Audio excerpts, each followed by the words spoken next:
welcome to this week's edition of World Crisis Radio. This is Webster Tarpley in Washington, D.C. It's February 8th, 2013. We had a little technical problem with the show last week. This time we're hoping to have everything go well. We want to keep up to date on many stories. You can do it all at tarpley.net. And in terms of the immediate minute-to-minute, hour-by-hour stuff, especially when the crisis hits or the crises hit, there you want to go to Webster G. Tarpley Twitter feed. Now, we're focused on economics. We're looking at the imminence of the sequester. The sequester is a piece of insanity. Roll back the sequester. Cancel it. Call it off. Forget it. Don't cut the Pentagon, not that way anyhow, and don't cut the NIH, the National Institutes for Health. Don't cut life-giving research. Don't cut the child nutrition program, women, infants, children. Don't cut Head Start.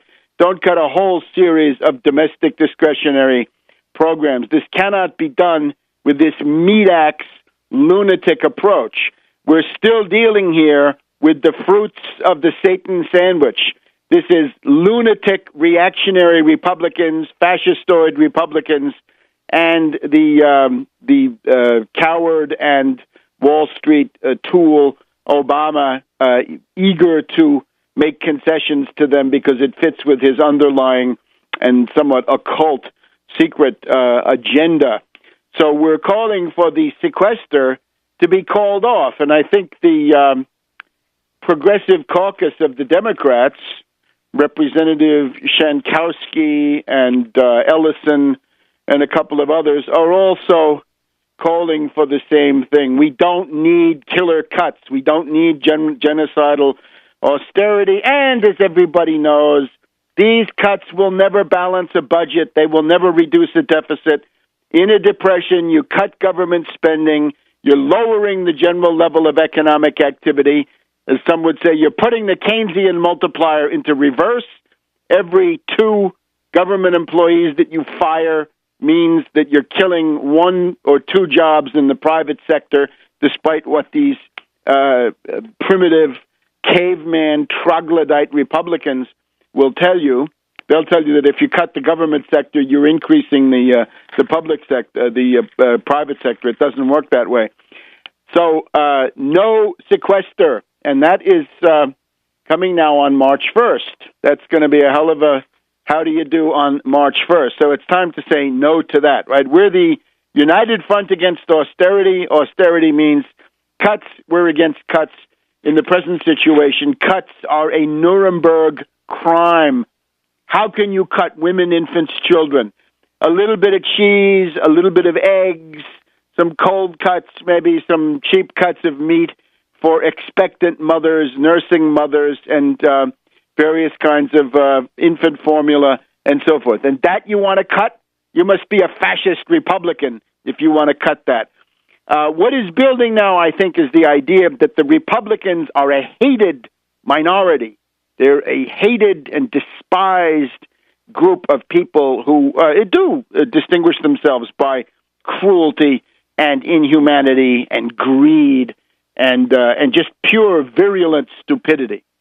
But now the question, how do we get out of the current depression? Now we're putting special emphasis on Professor Paul Krugman of Princeton. And last week, you'll recall, we devoted some time to analyzing the program that he laid out in his appearance on C-SPAN a week ago Wednesday.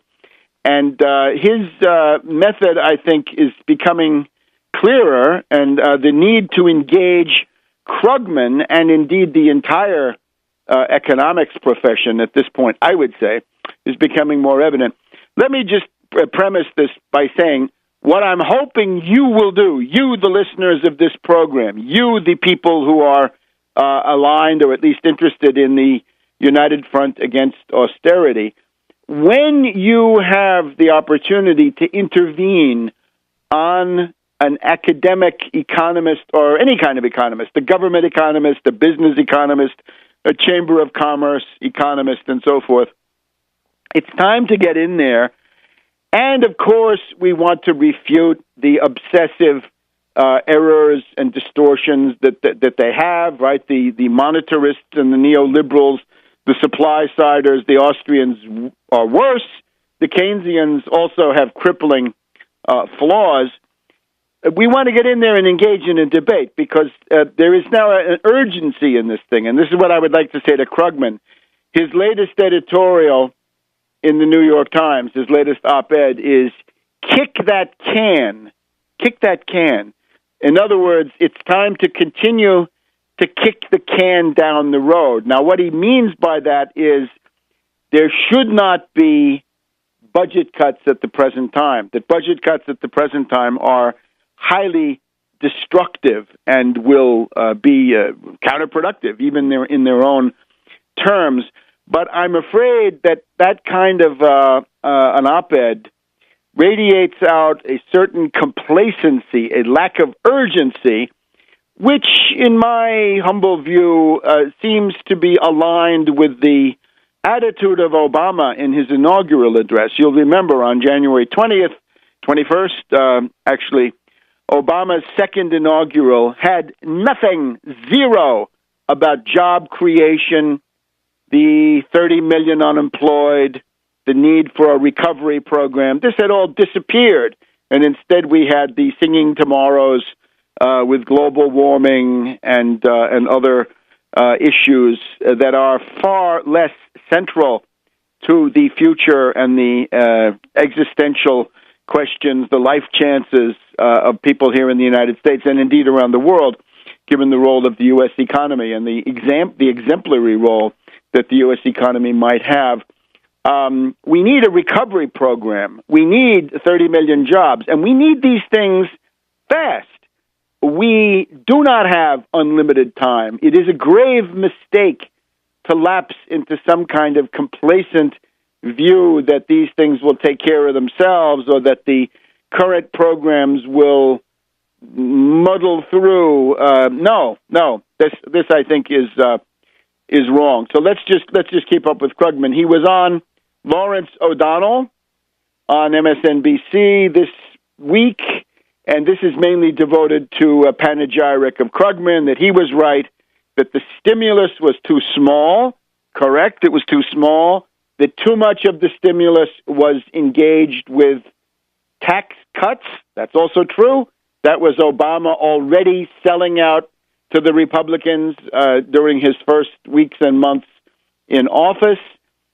But also what's missing in there from Krugman is that rigorous distinction that we're always looking for.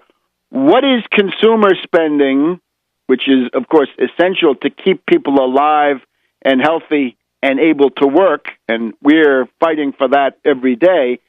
But if you want to get out of this predicament, if you want to end the depression, then you've got to address things like capital goods, infrastructure, heavy-duty machinery, turbines, locomotives, drill presses, and things of this nature. Because if you don't restart a process of productive investment in capital goods, it doesn't go anywhere. And the current U.S. economy, with 2/3 to 3/4 consumer spending, that is a sick economy. It's got to, as I say, we're not talking about diminishing the absolute amount of consumer goods. We're talking about vastly increasing the amount of consumer goods, but we're talking about making the capital goods sector grow even faster, because otherwise you're living from hand to mouth. Otherwise you're going to reach a point of breakdown. And the only way to avoid that breakdown, and we've seen this again and again in world history, is to increase your investment in capital goods.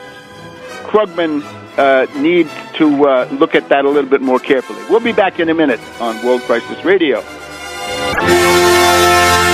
Welcome back to World Crisis Radio. Webster Tarpley in Washington, D.C. It's February 8th, and we're keeping up with the questions of economics. The State of the Union address is next week. And as we mentioned, the Obama second inaugural, had zero about job creation, and we're trying to agitate to get something into that State of the Union about job creation and about the Wall Street sales tax. So it's time to make some phone calls, to have some crudely hand-lettered signs. We've shown you how to do that. Get that on TV. Get that on the scoreboard somehow.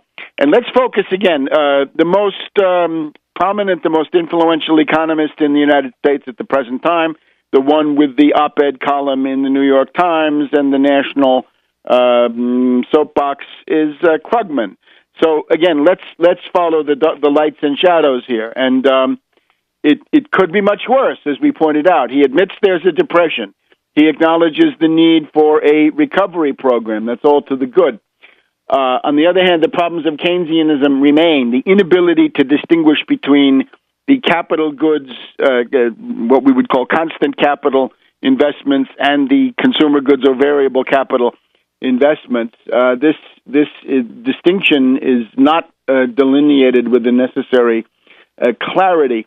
So here's the op-ed from this week. Kick that can.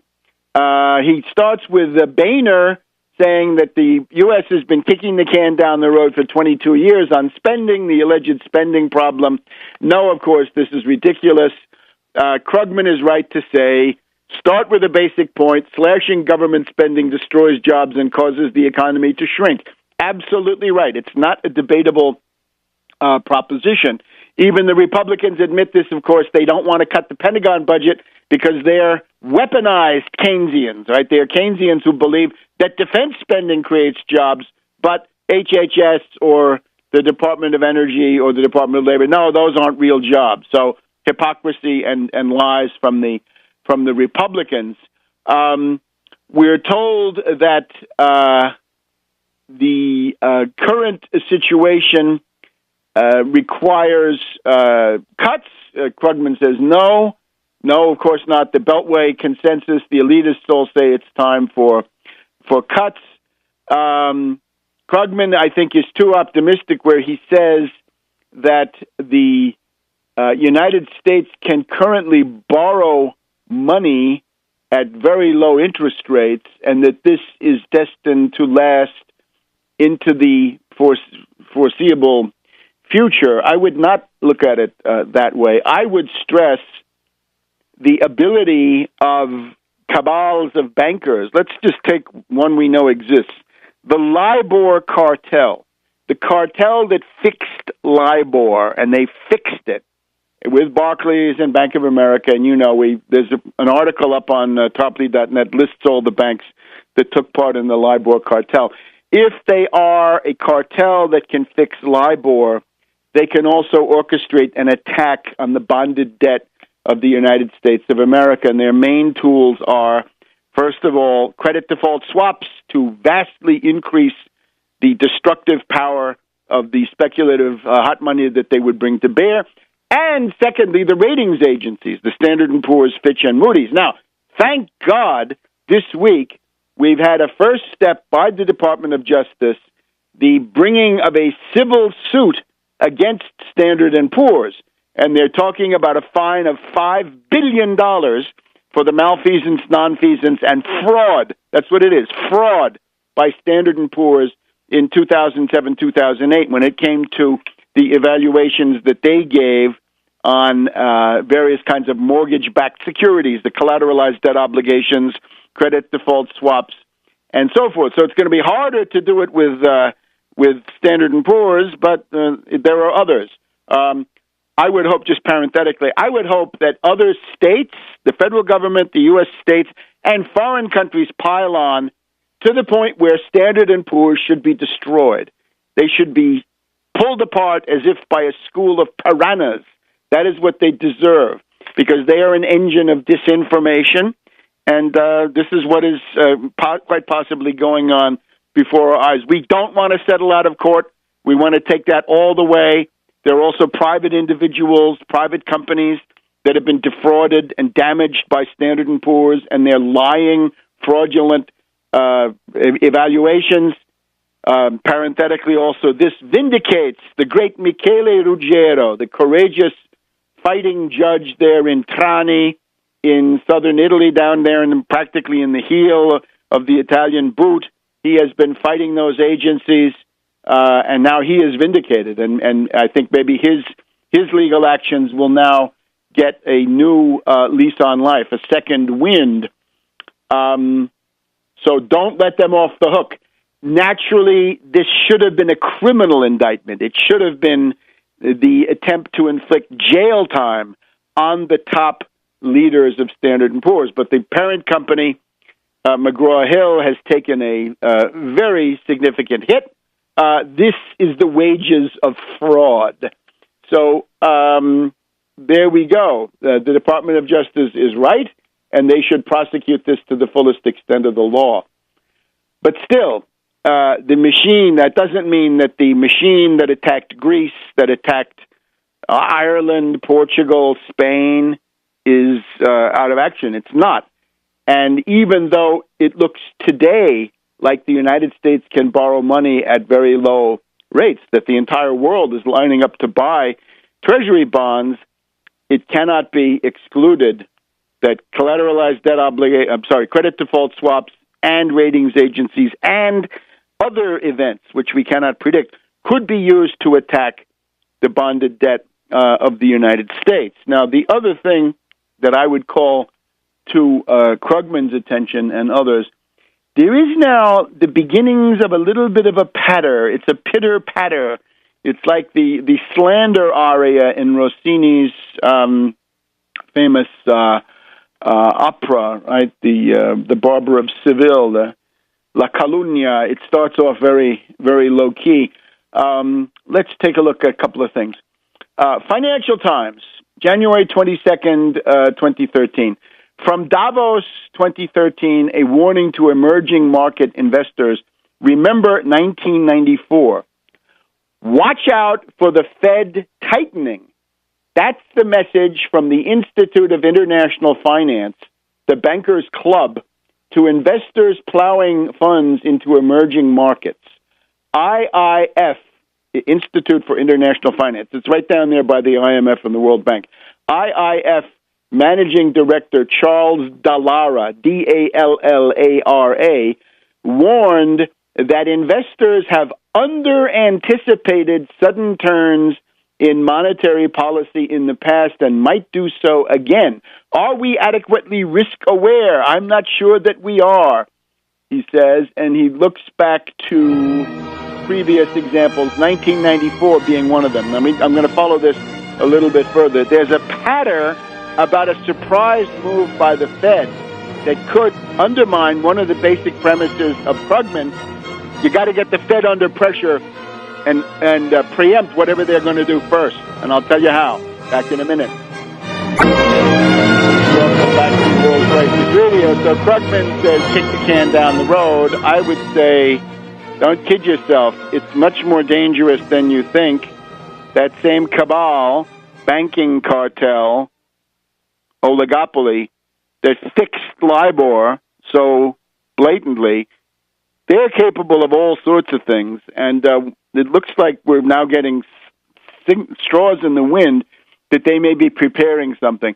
So this Dallara of the Institute for International Finance, talks about, and they have economists and all this other stuff, the IIF has summarized the events of 1994, the last time the U.S. Federal Reserve tightened monetary policy in a surprise change of course. Now, Bernanke has said that the current 0% or thereabouts rates and plenty of cash, that's going to go on for a couple of years now, but he's capable of surprise. Gotcha. And too bad for you. A surprise meeting done in the dead of night on the weekend, raising the discount rate, raising the federal funds rate, terminating the QE3. Who knows?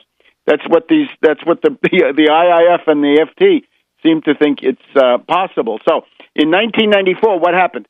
The results for financial markets were stunning.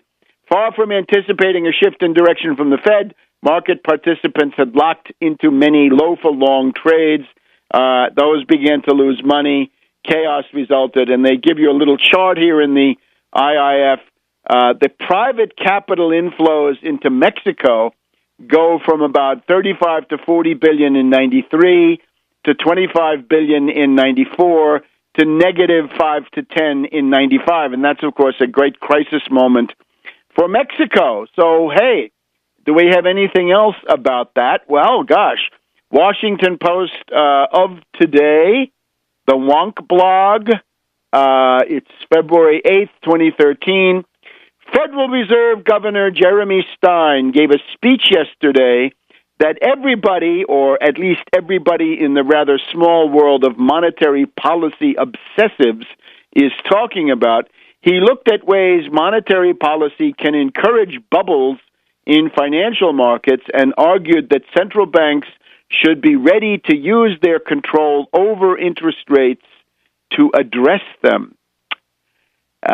Stein, speaking at the St. Louis Fed, says, I can imagine situations where it might make sense to enlist monetary policy tools in the pursuit of financial stability. Now, cut through all the gobbledygook. It's known that the reactionaries, the libertarians, the extreme right-wingers are naturally, they don't like low interest rates because these disappoint the rentier.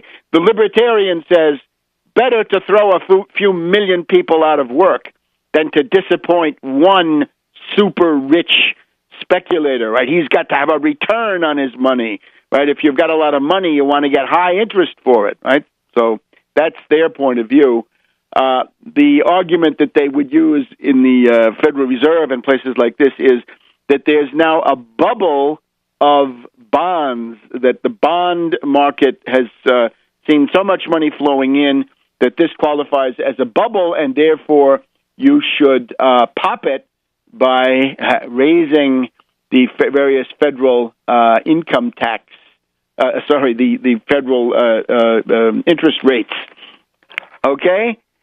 So those are just a couple of straws in the wind. Now, Krugman would have to factor that in, right, when we have these sort of cartel characters who come forward. Now, here's what Krugman says about the Federal Reserve. He says that in the late 80s and the early 90s, as the Cold War was ending and a lot of budget cuts, especially in defense, went down too, those spending cuts destroyed jobs, especially bad in Southern California with the defense industries. At the national level, however, they were softened by monetary policy. The Federal Reserve cut interest rates more or less in tandem with the spending cuts back then, in the late 80s, early 90s, helping to boost private spending and minimize the overall adverse effect. Well, as he knows and says, if it's close to zero now, you can't really cut that much more. And the straws in the wind are that they're thinking of the opposite. They may be thinking of ways to raise those interest rates because that is the clamor that's coming from the reactionary money bags, including our benighted libertarian characters, right? The people you see wandering around. So here's what I would conclude from all this. Krugman says, nothing terrible will happen if we don't fix everything this year. I don't know that, and I don't want to find out. So here's what I would say. It is imperative to preempt the evil disposition of the Federal Reserve. Don't sit there and think that the Federal Reserve will do nothing or be benign. Watch out for them. They are a tool of Wall Street. Wall Street is a predatory institution. Sometimes it's hard to find the rhyme or reason to what they do except greed and, even more basically, evil. So what you've got to do is to get the Federal Reserve under control. Now, instead of saying nothing terrible will happen, somebody like Krugman ought to be writing, it is imperative, it's urgent to get control of the Federal Reserve, at least in part, right? It's like Standard & Poor's, right? You can't necessarily wipe them out from one day to the next, but you can at least put them on the defensive and get them, somehow you can get your hooks into them so you can control what they're doing. a wise White House, which is what we don't have, a real president, which again we don't have until it's proved to the contrary, a real president would be on the phone to Bernanke saying, look, back in 08, 09, you created all of those credit facilities, the term auction facility, TAF, TALF, primary dealer credit facility, money market fund credit facility, on and on and on, a bunch of them. You lent 24, you had a line of credit which was available to be lent to zombie banks for $25, $30 trillion. We need a recovery now. We need 30 million jobs starting now. Let's get moving at least in that direction. So thank you, Federal Reserve. I'm going to have a press conference and thank Chairman Bernanke for his wise acquiescence and his willingness to open up an infrastructure facility with $3 trillion for starters, and, of course, the New York, New Jersey, Connecticut credit facility with another $1 trillion. And all of this can be done without Congress. That is the fundamental pessimism of Krugman in these television interviews, is that nothing can be done. Well, you've got those reactionary Republicans. Well, you've got the fascist Tea Party. That's not good enough. And we cannot allow this malignant force to paralyze the federal government. What kind of stuff is that? Now, Krugman, of course, he is the worthy successor of Keynes in terms of his zingers, right? Keynes was famous for his formulations, right? The economic consequences of the peace. He's got this thing about squeezing Germany until the pips squeak. The economic consequences of Mr. Churchill, that's another funny one. He's got the curse of Midas from things that he wrote after the British defaulted on gold payment in September 1931. He's quite a phrase maker. But, again, this is not going to be adequate. And kicking the can down the road, as clever and witty and sparkling as that is, it's not right. It's not a good policy, because that means that you're vulnerable to any unpredicted turn in the situation. So there will be a open letter about this. By the time you hear this broadcast, it ought to be posted at tarpley.net. We'll be back in a minute. Welcome back to World Crisis Radio. Therefore, the word is we need a recovery program, and we need it now. And there are 30 million unemployed that can't wait. And we can't kick the can down the road. And we can't wait for the 2014 election and the hope, which is it may not be a strong hope, that the Democrats, with all their problems, will be able to seize control of the House, because you can't trust Obama to begin with. So you might as well fight for the full program right now and then let the chips fall where they may. Krugman argues nothing terrible will happen if we don't fix everything this year. Sorry, you don't know that. Let's just go back to the last Depression. The last Depression began in 1929. 8 years later, there was the infamous recession of 1937, and part of this was generated by Henry Morgenthau, right? Henry the Morgue, as he was known, convinced Roosevelt that the Depression was over and it was time to move towards a balanced budget. And a question of timing, Morgenthau always on the wrong side of this issue and so many others. On the other hand, that was Wall Street's man, and the idea that a president is all-powerful and can have whoever he wants is not accurate. So the 1937 recession coming 8 years in, and now here we are in 2013. So we're, 4 to 5 years into the Depression. This may now come in the near future. In 1937, the downturn was caused by a capital strike, and we have something similar today. The capital strike was the refusal of pro-fascist big business to invest and create jobs for political reasons. They didn't want to strengthen Roosevelt by getting the unemployment rate down. They wanted the unemployment rate up. They had tried to defeat Roosevelt in 1936 using normal political means, Landa Knox, that failed. That was a debacle. So they said, look, we've got to do something even more essential to sabotage the United States in the face of, the growing fascist threat. That was also something good, they thought, right, to tip the balance in favor of their reactionary policies. So, according to Harold Ickes, the old curmudgeon Secretary of the Interior, and according to Robert Jackson, at that time in the Justice Department, these plutocrats said, we're going to stop investing. We're going to deliberately hoard cash with the hopes of weakening Roosevelt, maybe taking over the Congress in 1938, and then finally stopping him, getting him out. Of course, they didn't expect a third term. They wanted to rule that out. Jackson, of course, had so much experience with homegrown American fascists that he was well suited for his role at the Nuremberg trials, right? And if we'd ever had the second round of Nuremberg, the economic crimes, in addition to the government crimes and the Nazi Party crimes, this would have been Jackson once again. So you get the idea. Nothing terrible will happen if we don't fix everything this year. I hope that doesn't go down as famous last words. Anyway, the thing that is necessary is to build awareness among economists, among politicians, that a recovery is yours for the asking any time you want it.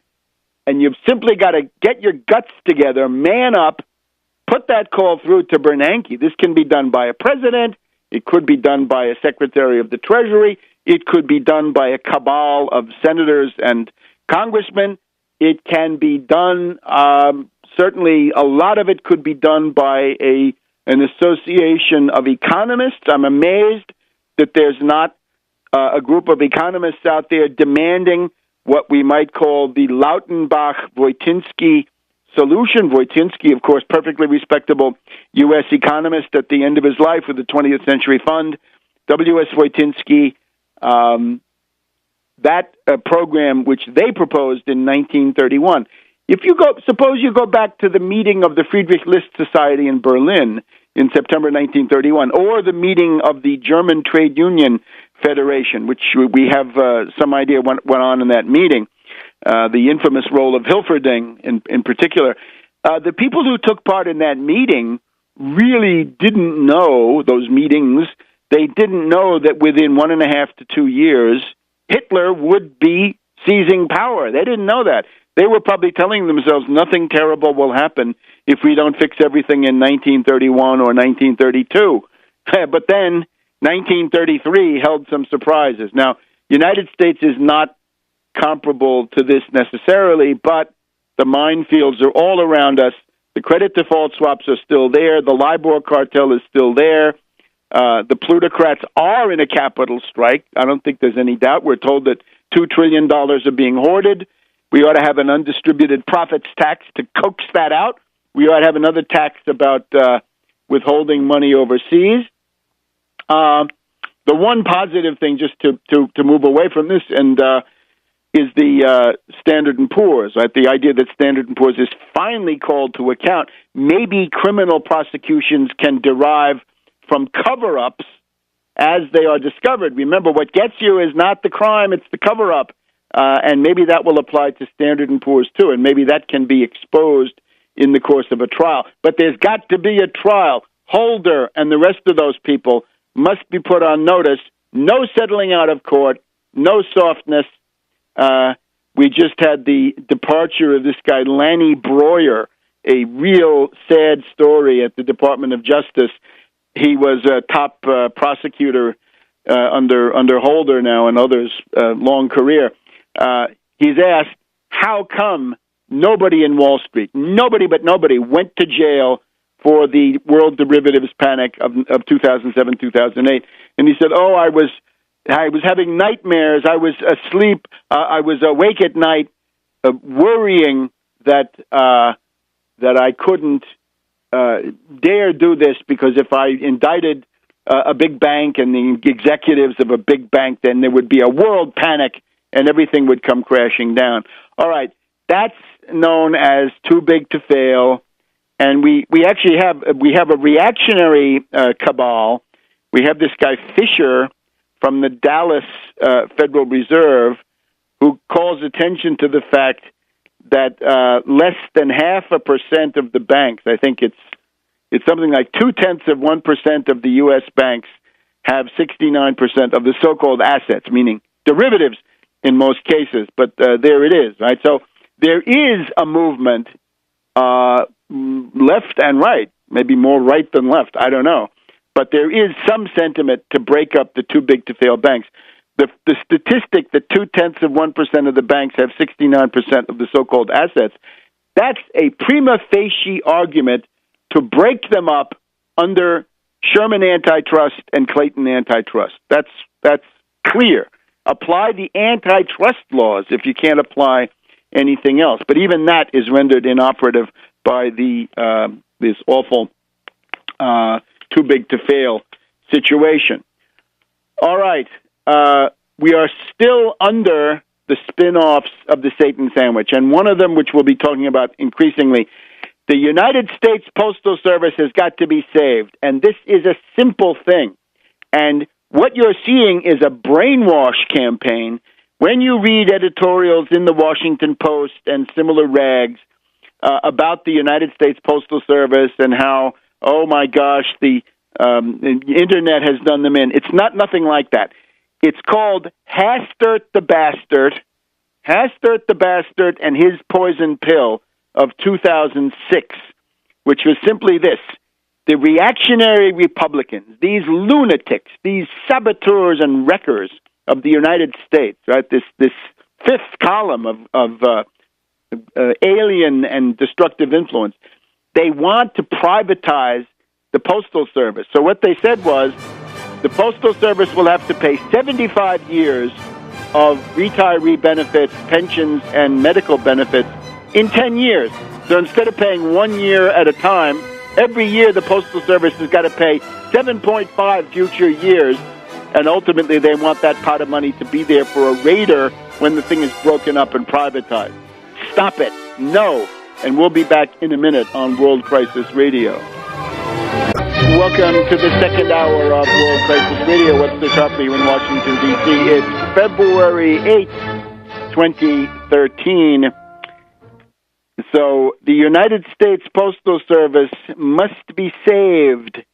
Time to tell Obama, you want to have a State of the Union address, you better say something about rolling back the poison pill left behind by Hastert the Bastard, because that is the sole, the only, the unique cause of this situation. And any Democratic Party demagogue that does not commit to the immediate rollback, the abrogation, the cancellation, repeal of the Hastert the Bastard amendment that forces, it's an unbelievable piece of sabotage. The Postal Service has to pay 7.5 years of future costs.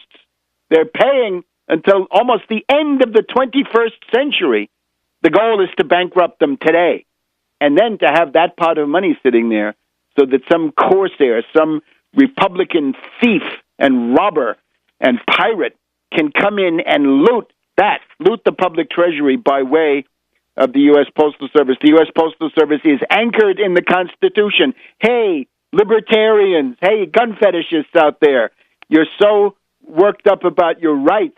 One of the rights, and I'm calling for you to defend it politically, needless to say, is to have a postal service. If you don't have a postal service, that's a death sentence for rural America and the small-town economy. It's also a death sentence for many people who need to get prescriptions and other things through the mail, has been cited, and it's a slippery slope. Once you go from 6 days to 5 days, this is all wrong. The Postal Service has been experimenting with same-day delivery. The problem that you run into is the Beltway elitists. Let's take NPR this morning. Katty Kay of the BBC, a rich foreign elitist, a British aristocrat, says she's glad that the Saturday delivery is called off, because that means that so many pieces of junk mail won't come to her house, and I'm sure she's contemplating all the wonderful trees that will survive. And then Ruth Marcus, the austerity ghoul correspondent for the Washington Post, agrees, oh, yes. And then she says, even though she's been watching Downton Abbey, and in Downton Abbey they have several mail deliveries per day, because that used to be possible. She says, well, that's all in the past, right? Time to come into the 21st century, and that means no U.S. Postal Service. This is a criminal piece of lying. If Obama wants a heritage, a legacy, he's going to claim that he saved General Motors, the largest private sector industrial company, at least by some measures. The United States Postal Service is the biggest enterprise in the world, the biggest company in the world, and they have already cut 200,000 jobs and 200 postal centers. This has to stop. This has got to be rolled back. The privatization and the looting of this has got to be blocked. So we'll be watching Obama and the Democrats, the Wall Street sellout trader Democrats, what they're going to do in this case. And also, if you've ever had to mail things in Europe and similar places, you'll see the prices of the U.S. Postal Service are excellent. They're one of the most reasonable prices for a piece of first-class mail anywhere in the world. So we want this kept. And once again, we're still in this spin-off of the Satan sandwich, because the reason that the current Postmaster General felt that he could abolish the Saturday delivery is that he's now in a kind of limbo as a result of sequester and some other things that he feels that he's liberated and can go ahead and carry out austerity measures. By the way, this Postmaster General, don't trust him for 1 second. He may be somebody who's looking for the revolving door, right? When the Postal Service is gone, he'll be hired by FedEx or something like this, UPS. So don't trust him for 1 second. We'll be looking for the unions to mobilize. And, of course, this is one area where you have rural congressmen, even reactionary Republicans, southern, rural, small town, have got to fight on this one, because this is the lifeblood economically of all of those places. So if you're interested in small town, rural America, you better fight for the United States Postal Service, right? Benjamin Franklin created it. Don't let Hastert the bastard, Obama, Boehner, and these modern degenerates pull this down. Now, let's look at the Middle East.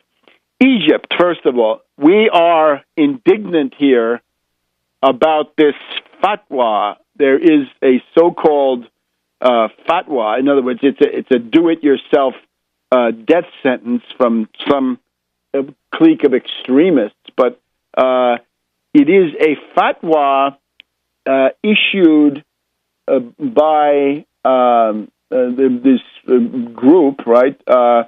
And it targets 2 leaders of the National Salvation Front. Now, the National Salvation Front is the, by and large, secular opposition to Morsi. So this is not the army and not the Muslim Brotherhood, the Ikhwan, but the National Salvation Front. And the 3 people there that you've seen are, first of all, Hamdin Sabahi, the moderate leftist, Nasserist, anti-imperialist, pro-development figure that we support here. Hamdin Sabahi is our guy in this constellation.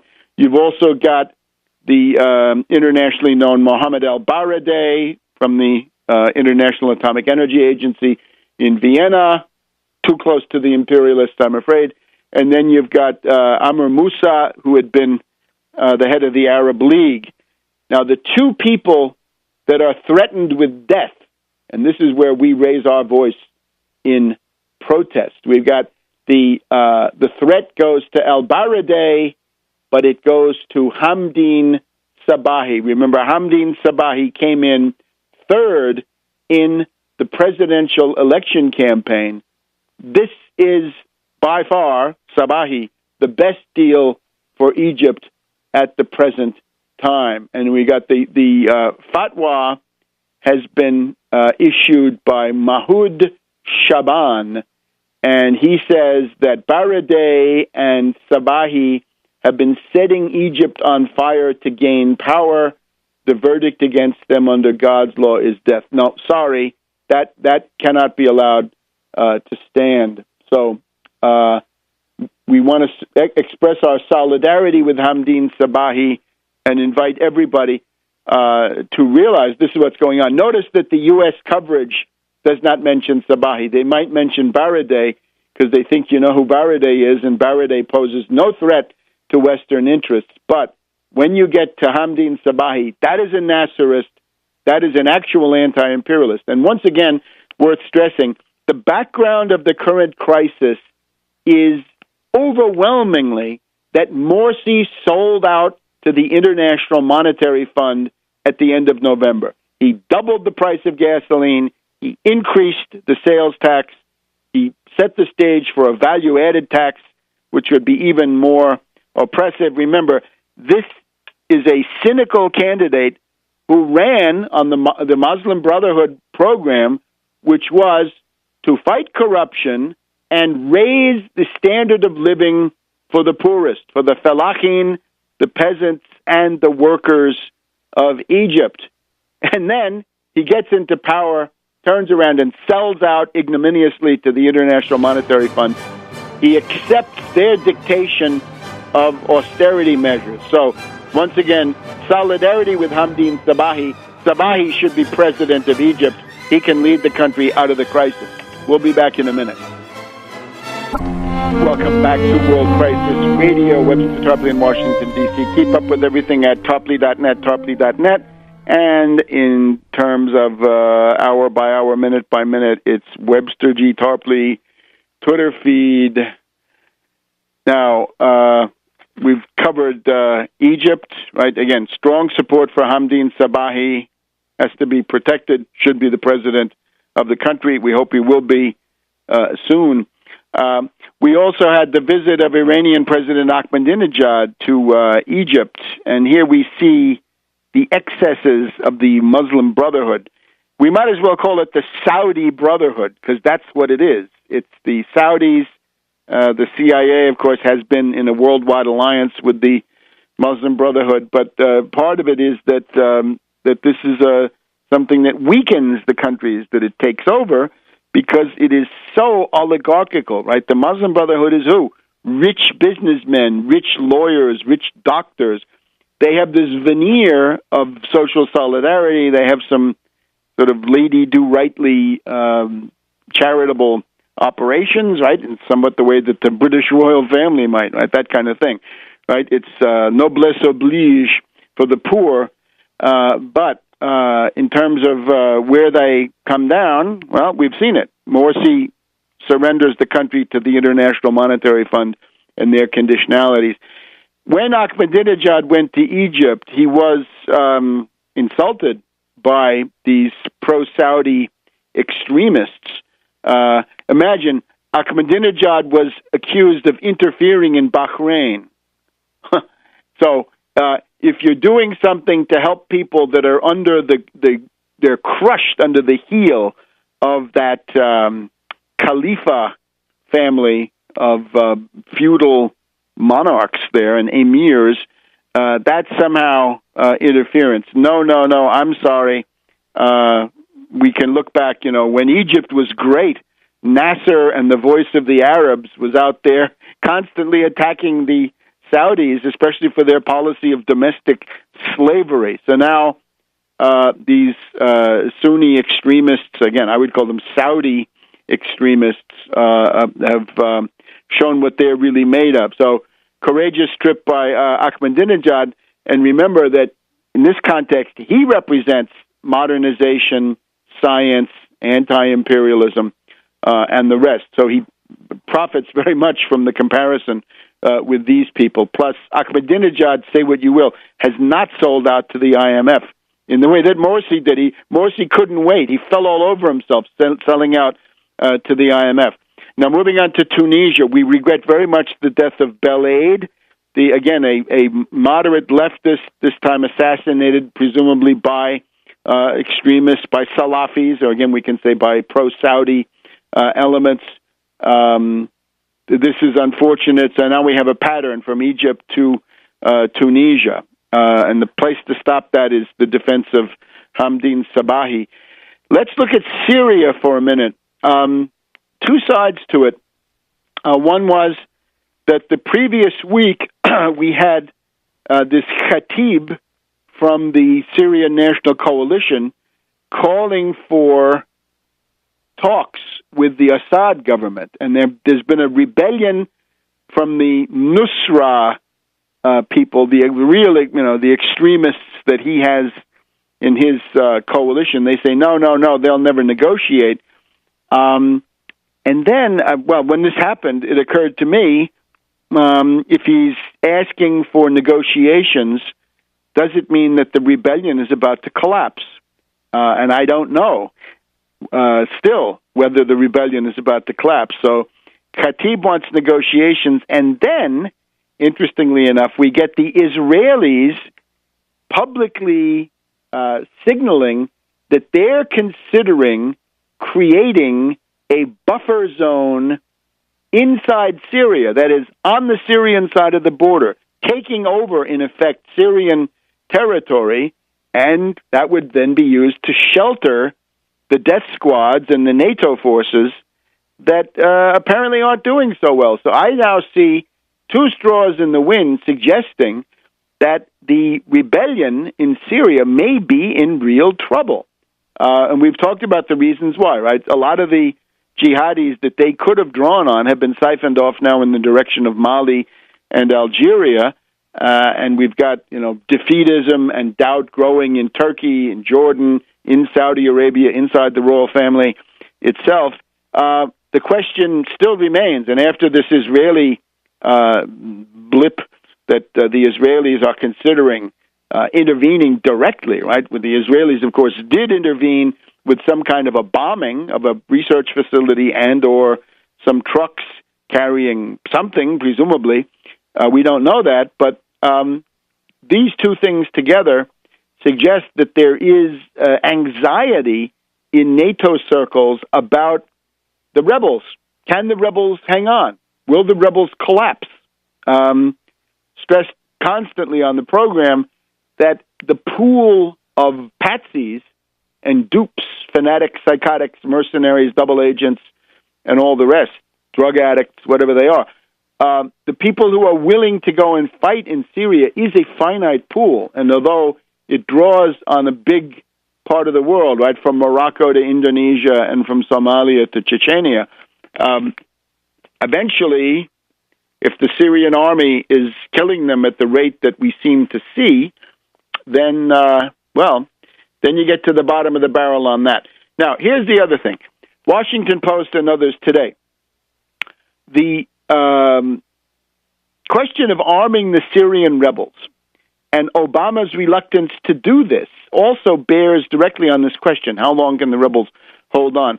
We are told in the Washington Post of today that not so long ago, relatively recently, let's see, last year, so sometime in 2012, we had a situation where Panetta and Dempsey, the head of the Joint Chiefs of Staff, so the Secretary of Defense, Panetta, and Joint Chiefs Chairman Dempsey favored a plan by Petraeus, General David Petraeus, the head of the CIA, the top warmonger, the top Bonapartist, now limogé, right, now kicked out, thank God, before he could pull a coup or do something. Petraeus had a plan to arm the Syrian rebels, like, giving those Stinger missiles to the Mujahideen in Afghanistan and things like this, except this time it'll be turned against you before you know it. So Petraeus comes forward and says, wow, I have a great idea, let's arm the Syrian rebels. Panetta and Dempsey say, great idea, and Hillary says, great idea, And Obama, according to this report, says no. Isn't that interesting? Is that true? Well, we'll be looking into it. We'll be back in a minute on World Crisis Radio. Welcome back to World Crisis Radio. Webster Tarpley here in Washington, D.C. Since we're talking about Petraeus, of course, let me remind you, if you don't have a copy of Just Too Weird, Bishop Romney and the Mormon Takeover of America with Polygamy, Theocracy, and Subversion, you absolutely need to read that book. You got to have that in your library, because that was part of the faction around Petraeus that seems to have made a grab for power in some way under the cover of the presidential election last year. We're hoping that that various people who traditionally have looked into these things will hopefully look into them. Petraeus had a plan to arm the rebels in Syria. Now, think of the breathtaking lunacy of this, because you're talking right at the Mediterranean, right? You're even close to Israel. You'd think he'd be worried about that, but no. Push ahead. Panetta says yes. Dempsey says yes, and of course Hillary, in her exquisite weakness, she's got to be the biggest warmonger, the most extreme in the room, and that is, of course, weakness. She has to say yes also. All say yes. Obama says no. And apparently it may be Obama joined by Donilon. Now, Donilon, the head of the National Security Council, is widely criticized as a political hack. But in this case, maybe that's just what you need, in the sense that if you're going to have these very serious national security types, right, who don't, they don't care about the sacrifices and what it's going to mean in the inner city or out in Appalachia or the Farm Belt in terms of body bags. You maybe LBJ wished he had a political advisor saying, don't do it, you're going to destroy your presidency. In other words, somebody looking specifically at the political interest of Obama, right? If we can't have a defense of the national interest, well, maybe at least we could have the defense of somebody's personal career interest, right? Maybe that can help us to some extent. And that may be what Donilon provided. What did Brennan say about this? Of course, that's what we'd really like to know. We'll talk about Brennan in a minute, right? The guy who's supposedly going to become head of the CIA. So the U.S. has given $355 million in humanitarian aid, and they have given weapons, of course. We know they've given weapons, but in terms of the game as reflected in the pages of the mainstream press, the Washington Post and the New York Times, officially the U.S. has not given weapons. And they'll say, well, we routed weapons in, but those were paid for by Qatar or the Saudis or somebody else. So that's interesting. And again, if it takes an instinct of personal self-preservation to say no to the warmongers, that's fine. But now think of it. This crew, including Panetta, is supposed to be somebody there to protect Obama and his personal interest, in the same way that Holder is there to protect Obama and his personal interest from being indicted and things like this. If Petraeus is able to carry Panetta and Dempsey, if this is true, and, of course, Hillary, of course, is always going to be, as I say, always for an attack, right? Always for aggression. She lacks that self-preservation because she's so blinded by her need to be tough that she can't realize that sometimes toughness is not to be tough. But you get the idea. So what about that faction? In other words, doesn't that reflect the activity of this warmonger faction? The fact that the neocons had overwhelmingly gone with Romney, that Petraeus is the central figure of the neocon faction these days, and what are these people doing now? And wouldn't that be worthy of some investigation? All right, now, a couple of other themes, since we mentioned Brennan. Brennan, of course, is your typical CIA thug. He has been in the CIA for 25 years. He was the briefer for Clinton. We are paying the price for the failure to impeach Bush and Cheney at the end of their term. We are paying the price for Pelosi's reckless, irresponsible move, saying, I'm taking impeachment off the table. That was a terrible mistake, Pelosi. You share responsibility for these outrageous things that are now going on. We refer, of course, to the drones. We got a reign of terror across the world through the drones. This is generating a harvest of hatred against the United States. The political backlash is undescribable. Let your imagination work for a minute, and you'll see why this must be so. Brennan is Mr. Drone. He is the architect of this depraved, cowardly, illegal, unconstitutional program. And, of course, it's not like any new things were unearthed. Since about June, since David Sanger came out with his book, we've known about the Terror Tuesdays in the White House, where Brennan, Donilon, Obama, and a couple of others sit around a table, and they draw up proscriptions, meaning lists of people you're going to kill. The terror czars come together, they make up their kill list, and the drones are dispatched. American citizens, yes. Awlaki. Well, we know who Awlaki was. He was Awlaki, the CIA lackey. He was a U.S. double agent, but he's still an American citizen. You can't just liquidate him like that. So that's a crime. And his young relative, the 16-year-old kid who was also killed, that's another crime. And we wonder why they were in such a hurry to liquidate their own double agent. That's another interesting thing. Awlaki, of course, had been used to sheep dip Major Hassan of Fort Hood, Mutalab, the Christmas Day bomber, but apparently he had reached the end of his usefulness. This, however, these important considerations retreat into the background for the moment, in the sense that, again, American citizenship got to mean something, and even more broadly, the policy of the drones is absolutely criminal and bankrupt. I would say out of this we get two or three things maybe that ought to be done. The most obvious thing would be that these distinguished senators that we've seen pontificating, we've seen Senator Wyden of Oregon talking about the checks and balances, the wonderful checks and balances. You get the impression that these pompous senators are more concerned about the fact that they weren't told, that they weren't given the memos, that they weren't given the kill lists, that they were not kept up to date on what was happening. They're more concerned about the slight to themselves than about the actual human carnage and the killing of U.S. citizens.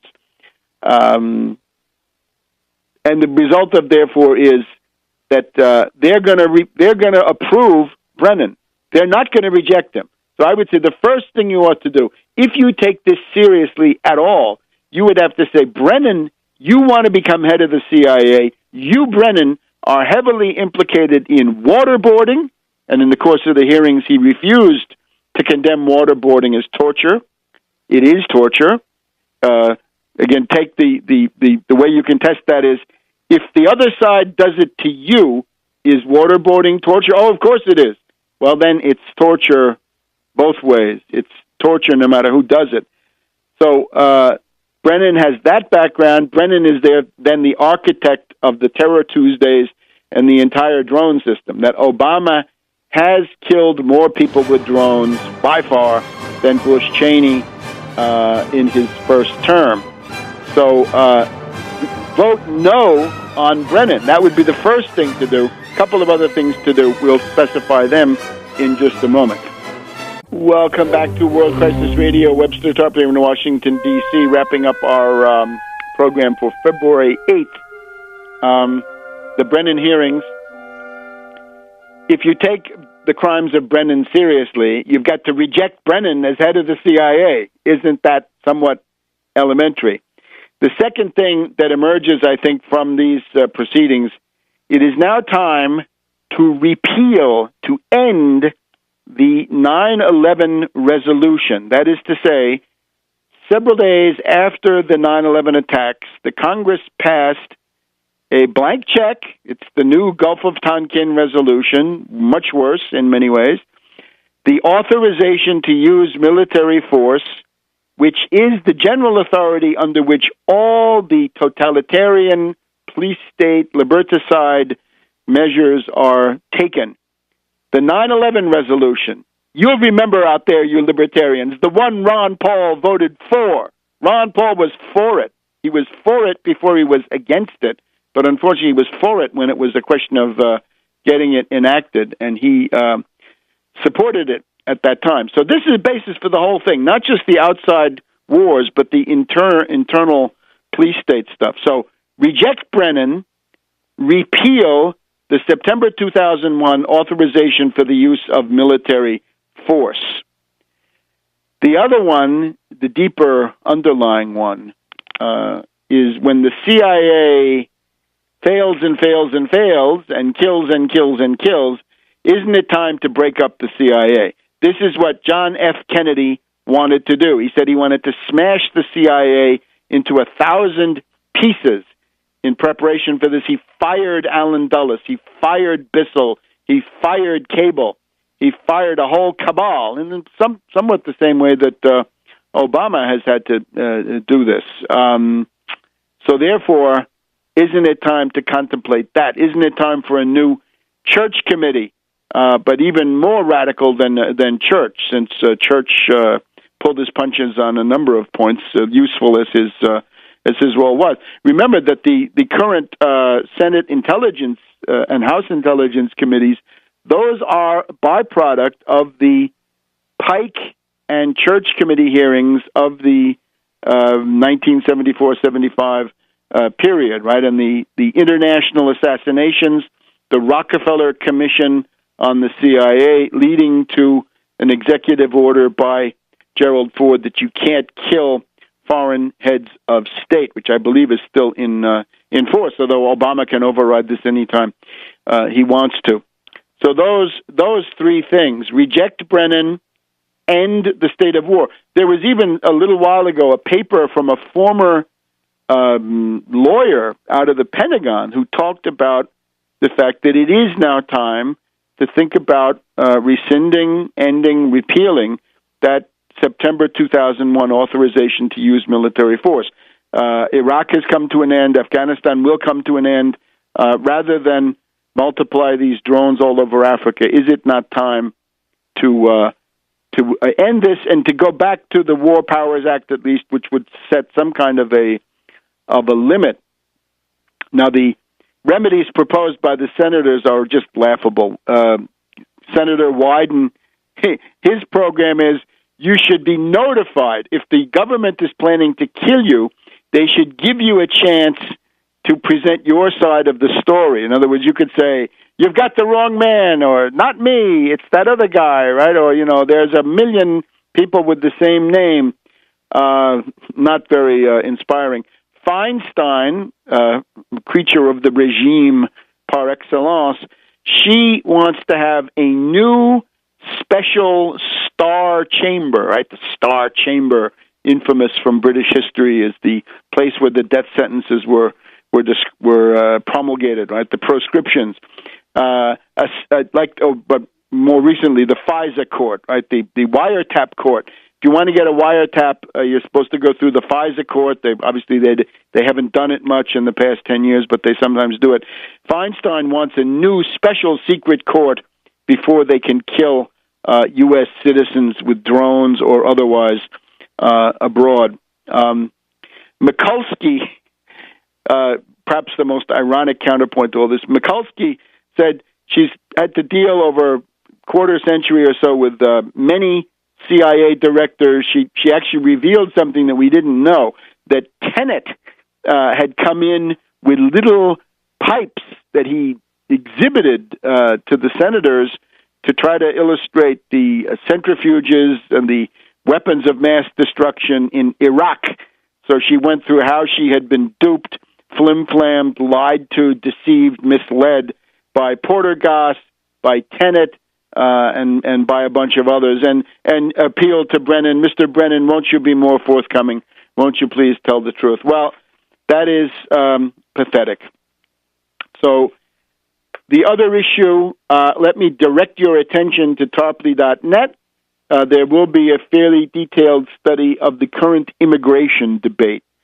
And the general guidelines that we have here on immigration, this is a labor market issue.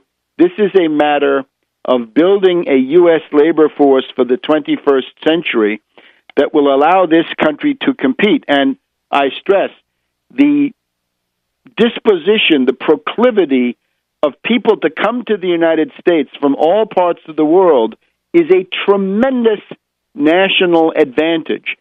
And it allows the United States a crucial trump card, possibly a decisive trump card.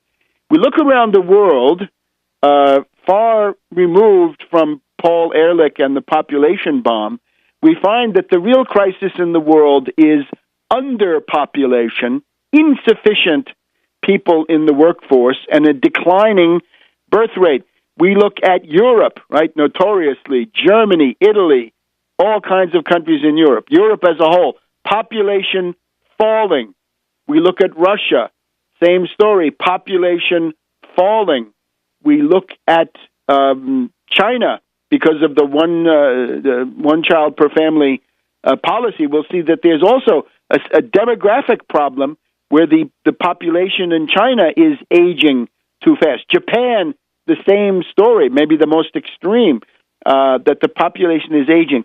The United States is in a position to escape that senility, that overall senility of the population, which these other countries are going to have to deal with.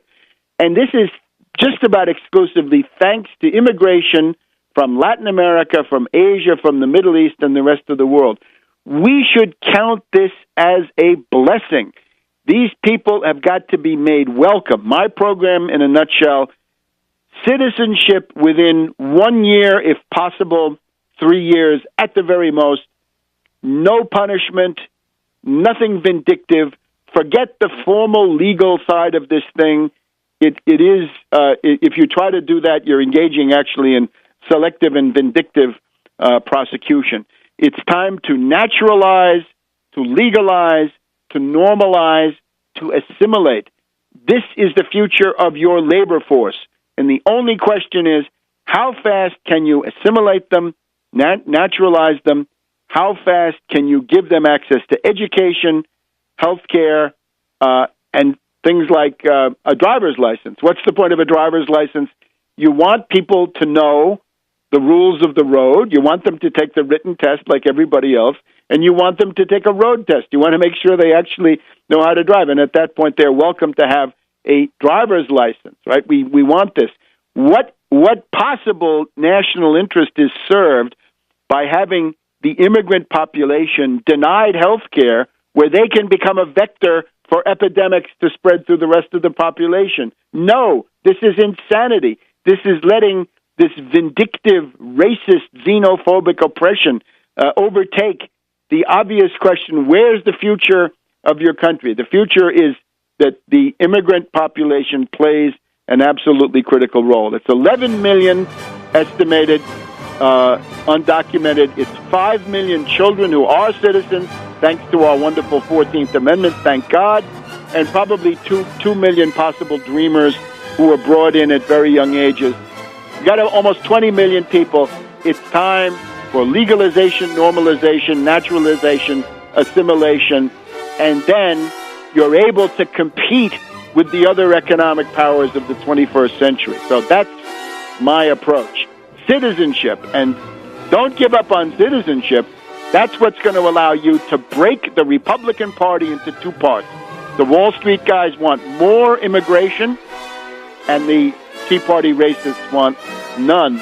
And in the middle of my policy, raising the minimum wage to $12 and eventually $15. So that's it in a nutshell. Take a look at Tarpley.net for all the details, and we'll see you next week. Destructive and will be counterproductive, even in their own terms.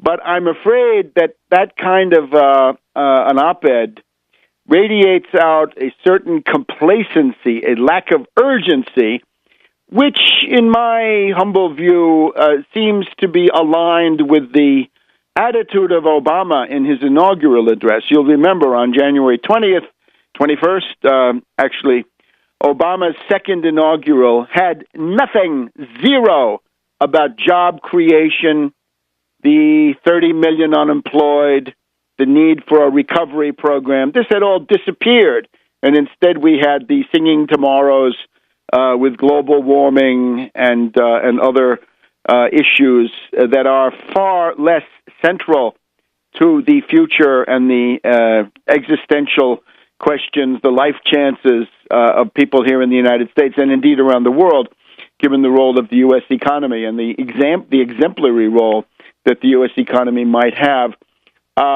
We need a recovery program. We need 30 million jobs, and we need these things fast. We do not have unlimited time. It is a grave mistake to lapse into some kind of complacent view that these things will take care of themselves or that the current programs will engage Krugman and indeed the entire economics profession at this point, I would say, is becoming more evident.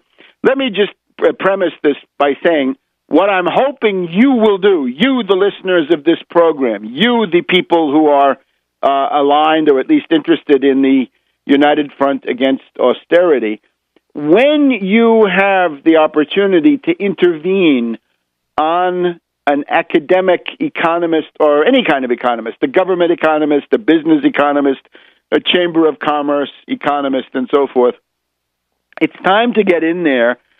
And, of course, we want to refute the obsessive errors and distortions that they have, right? The monetarists and the neoliberals, the supply-siders, the Austrians are worse. The Keynesians also have crippling flaws. We want to get in there and engage in a debate because there is now an urgency in this thing. And this is what I would like to say to Krugman.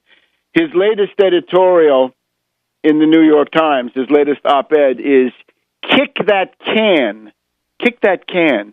In other words, it's time to continue to kick the can down the road. Now, what he means by that is there should not be budget cuts at the present time. That budget cuts at the present time are highly distorted. This is lunatic, reactionary Republicans, fascistoid Republicans, and the coward and Wall Street tool Obama, eager to make concessions to them because it fits with his underlying and somewhat occult secret agenda.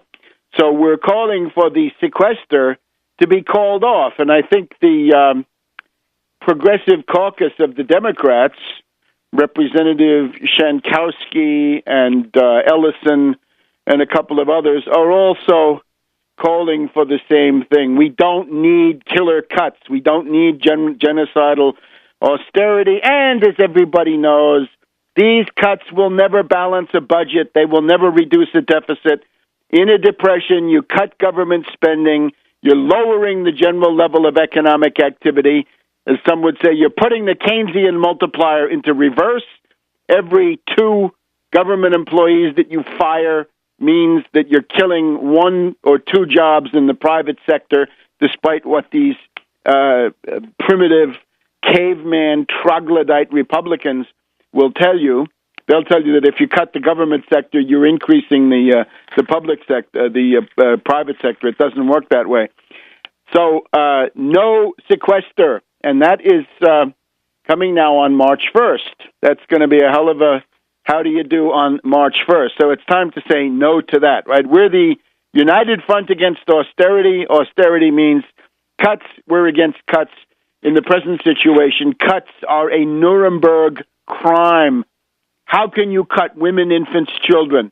A little bit of cheese, a little bit of eggs, some cold cuts, maybe some cheap cuts of meat for expectant mothers, nursing mothers, and various kinds of infant formula and so forth. And that you want to cut? You must be a fascist Republican if you want to cut that. What is building now, I think, is the idea that the Republicans are a hated minority. They're a hated and despised group of people who do distinguish themselves by cruelty and inhumanity and greed and just pure virulent stupidity. But now the question: how do we get out of the current depression? Now we're putting special emphasis on Professor Paul Krugman of Princeton. And last week, you'll recall, we devoted some time to analyzing the program that he laid out in his appearance on C-SPAN a week ago Wednesday. And his method, I think, is becoming clearer, and the need to... Welcome to this week's edition of World Crisis Radio. This is Webster Tarpley in Washington, D.C. It's February 8th, 2013. We had a little technical problem with the show last week. This time we're hoping to have everything go well. We want to keep up to date on many stories. You can do it all at tarpley.net, tarpley.net. And in terms of the immediate minute-to-minute, hour-by-hour stuff, especially when the crisis hits, or the crises hit, there you want to go to Webster G. Tarpley Twitter feed. Now, we're focused on economics. We're looking at the imminence of the sequester. The sequester is a piece of insanity. Roll back the sequester. Cancel it. Call it off. Forget it. Don't cut the Pentagon. Not that way, anyhow. And don't cut the NIH, the National Institutes for Health. Don't cut life-giving research. Don't cut the child nutrition program, women, infants, children. Don't cut Head Start. Don't cut a whole series of domestic discretionary programs. This cannot be done with this meat axe lunatic approach. We're still dealing here with the fruits of the Satan sandwich.